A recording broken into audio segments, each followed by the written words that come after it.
Alright, hopefully we don't have too many chicken interruptions, but wanted to take... Really? Go. Alright, wanted to talk about my trip to New Mexico elk hunting. Very first elk hunting trip I've ever done. It's ridiculous. Why are all the chickens right here? They never hang out here. Anyways, so this was my very first elk hunt trip I've ever been on. We went to New Mexico, central New Mexico, mountain area. But I've been deer hunting all my life since I think my first deer hunt was probably 8 years old. Have always wanted to do this since I saw it on TV. I don't really know when I first saw it, but I never thought that it was something that was really even possible for me to do. I've looked into it a few times, and it was just, man, it was just daunting when you're on your own and you get into like just trying to figure out the laws of like how do I, get a tag to go elk hunt. It's really helps to have some resources, but luckily I'm blessed to have a cool group of friends. And this year I didn't even think I was elk hunting until, man, probably a month ago. It was like 3 weeks before we went. My buddy Colton called me and said, hey, we have some opportunity to do this elk hunt. Do you want to get a cow tag? And I was like, man, at first I moved a week after I got back from elk hunting, so the timing was not ideal. But ultimately I was like, look, I know this is something I want to do. I've been wanting to do it for a few years. I keep having excuses. Let's just do it and we'll figure it out. And it was a little tough, but it was just logistically getting my house moved right after getting back, but wouldn't trade it for the world because it was definitely worth it. So that was kind of the setup. I'm going to talk about a couple people. Jonathan's one of my close friends that I live with in Waco, and Colton is Jonathan's good friend. I've known him for almost 15 years now, but Colton is legally blind. He can't drive or anything like that. And I'll talk about Luke Navarre, who is a friend. They're all friends, but he's a full-time ministry guy. Amazing dude. So that's kind of the people we'll talk about. But yeah, let's get into it. So we put this trip together. The original plan, I was going to go pick up Colton in Dallas. We live in Waco. And then me, Colton, and one of Colton's friends were going to drive to New Mexico and meet Luke Navarre.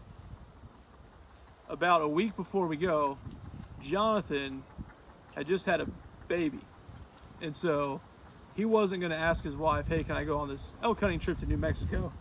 And so I didn't think he was going at all. I didn't even think it was a question. I just thought it was me, Colton, and whoever Colton was bringing, and Luke. And then about a week before we left, Colton calls Jonathan's wife directly and was like, hey, what do you think about Jonathan going on this trip? And long story short, they work it out, and now Jonathan's going. And so that changed up our driving. So now we're taking Jonathan. I'm driving with Jonathan. Josh, who was Colton's friend in Dallas, are going to New Mexico. So 2 cars, one from Dallas, one from Waco. We're meeting up. And so, if you've ever planned one of these trips before, there's always some last minute stuff. But anyway, so man, this all started the morning of the drive. I was actually sick. I was hawking up a lung 5 o'clock in the morning, driving from Waco to New Mexico, which was rough. But I was like, man, am I gonna be able to do this? Being sick and everything, but God is good, and it all worked out. So it was about a 10-hour drive from Central Texas to where we were hunting in New Mexico. This is a private ranch bordered on some public land. A pretty big place, although we don't get to hunt all of it, but it's a cool place. We get out there, man, it was probably 3 o'clock on the first day. And so we do, the typical thing. We pull out our blocks, shooting blocks and everything, and start shooting, making sure nothing happened to our bows in the drive. Everything's shooting good. Colton's stuff, you know, he didn't have an opportunity to shoot before we left, so he was still getting his stuff ready, and he needs some help shooting. So it was probably about 4 o'clock, and Luke was like, hey, let me take these guys to the blind. We'll stay back, and we're going to keep working on Colton stuff. Now, I should preface all this with saying Luke had been there for a few days scouting for us. So he had been there, he had just gotten back from an elk hunt. He was scouting, looking at the mountains, at the basins, you know, getting on high points and just glassing, seeing what he could see, and really had a good idea of what the biggest bull was, what area he was in. For Colton, Colton had a bull tag, and all that. So Luke dropped me and the other Josh off at a feeder on the first evening.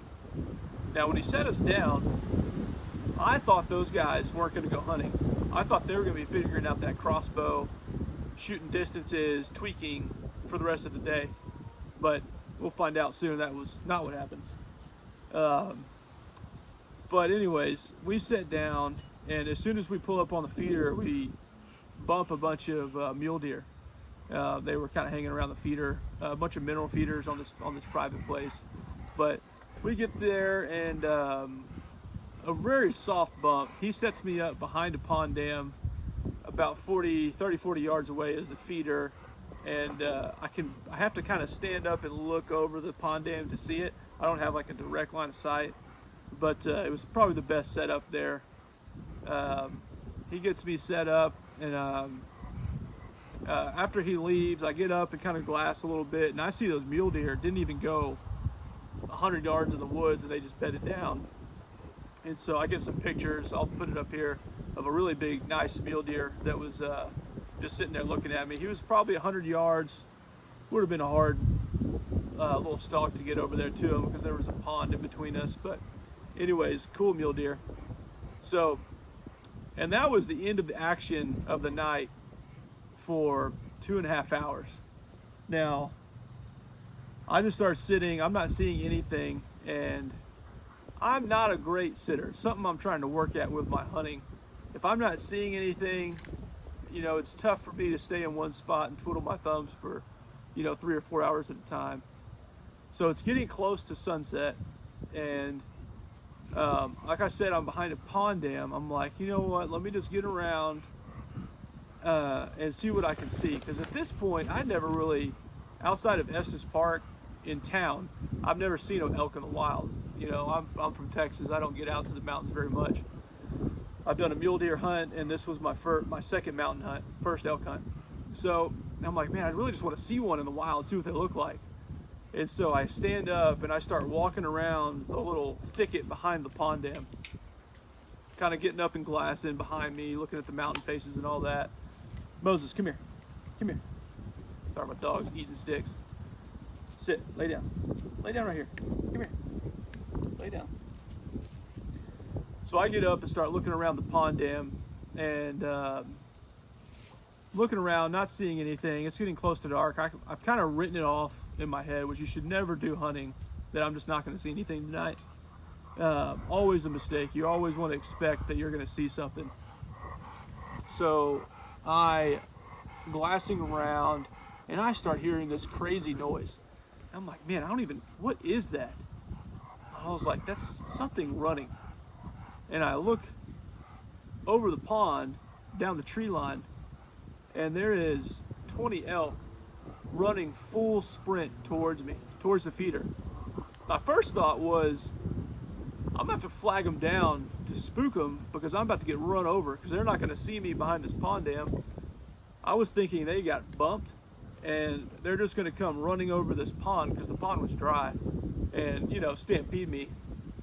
And then my second thought was like, oh, I'm very far from my chair. I need to get in a spot to where I can make a shot. And so very quickly, I sat up standing with some thicket in my backdrop behind me, and with a clear view of the feeder. It was not a terrible setup, but I was super exposed. I was standing up there, you know, besides my backdrop, and good wind. I was a sore thumb sticking out there. So lo and behold, they were just sprinting to the feeder. They come running up there. 2 or 3 of them jump in the pen in the feeder and start kicking the feeder and getting mineral out of it. It was unbelievable. And instantly I started shaking because I'm like 50 yards from these elk, and I'm like, oh my gosh, I've only been here for 3 hours and it's about to happen. You know, it was pretty wild. And so I'm messing around, and these elk let me get 3 or 4 ranges with pulling my range finder out of my pocket and getting a range on them, which was pretty unbelievable. So I'm ranging these elk and getting some distances and all of that, and I just can't believe that they're. And at this point, a couple of them are looking at me while I'm doing some range, trying to find one that I can shoot. That one's a little too far. Finally, one sets up kind of close, and I get a range on it, 53 yards, which was, you know, my last pin is 60. I've been shooting consistently for 1.5 years. I felt good about my shooting, but that was still, I would have loved like a 40-yard shot, you know. I decided to take the shot, sort of. I draw back, and this elk is quartering it away, and I'm about to shoot. I've lined it up pretty good. I felt solid. I felt like I was gonna make a good shot. And then in my mind, I was like, because at this point they're all looking at me, I'm like, they're on high alert. This elk is gonna duck my arrow, which, you know, my friends told me later, you know, they wouldn't have ducked it. You would have killed that elk. But that little thought, hesitation, was just enough time for them to get wind of me and roll and bounce. So I missed that opportunity. They rolled out of there. They ran about 100 yards. They just kind of walked, jogged off. They still never really saw me. They couldn't get my scent. Rather, they just knew something was there. So pretty soft bump. They go actually to the feeder where the other Josh was hunting, and he had a whole experience with them. That bull got like 5 yards behind him and started yelling at him. It was pretty cool, his story. But so that was my first hunt, and I'm all pumped, excited. I'm waiting on these guys to come pick me up, and it gets to be about 30 minutes after dark, and I'm like, man, where are these guys? You know, it's taking a long time. And I'm pretty used to that. They're good hunters. They wait till well after dark to pick people up. So it wasn't I didn't think a whole lot of it. I thought it was pretty normal. And then finally they roll up, and Colton gets out of the gator, the side-by-side, and rolls up to me with a cell phone and shows me his cell phone. And I was like, what are you showing me? Is this a picture from Instagram? What is this? It is a giant 350 plus bull. And then with him in the picture holding up the antlers, and I'm like, what happened? Like, I didn't even think y'all were hunting tonight. Lo and behold, Moses, don't chase chickens. Lo and behold, they got on a bull and got a shot within 50 yards of this bull. And on the first night, legally blind Colton took out this incredible bull. There's a picture of it. I mean, it was an amazing bull. I mean, it was unbelievable. We were all just in awe of, we cannot believe he came up here, hadn't shot his crossbow, legally blind. No one's hunted this ranch before. We had a scouter, but he just rolls up and, you know, was gifted with this 50-yard opportunity at this incredible bull and capitalized on it and killed this thing, you know, almost completely on his own. He had the help of some guys there, but it was really cool. I mean, it was, and look at this bull. We'll find out later. It was the best bull on the place that we had seen. You know, there's probably a 400 that wasn't showing his face somewhere out there, but absolutely incredible. So rest of that night was taking care of this bull. So we were up probably 2 in the morning, cleaning the bull, getting it quartered, getting it in game bags and getting it hung up at the cabin. Jonathan and Colton had to get up at like 5 the next morning to leave to go to a funeral in Amarillo. So they got 2 or 3 hours of sleep, but they were happy to do it because they had this incredible bull. So that was day 1. So already we've had this incredible hunt. You know, I could have left that day and been incredible. I think this is probably going a little long, so I might drop this in 3 videos. We'll do day 1, 2, and 3 because they're all pretty incredible. We might throw day 2 and 3 together, but all right, I'm gonna do another one. This will be my second hunt and the third hunt, which is where I get my cow. I'll go ahead and tell you right now. So we'll do that.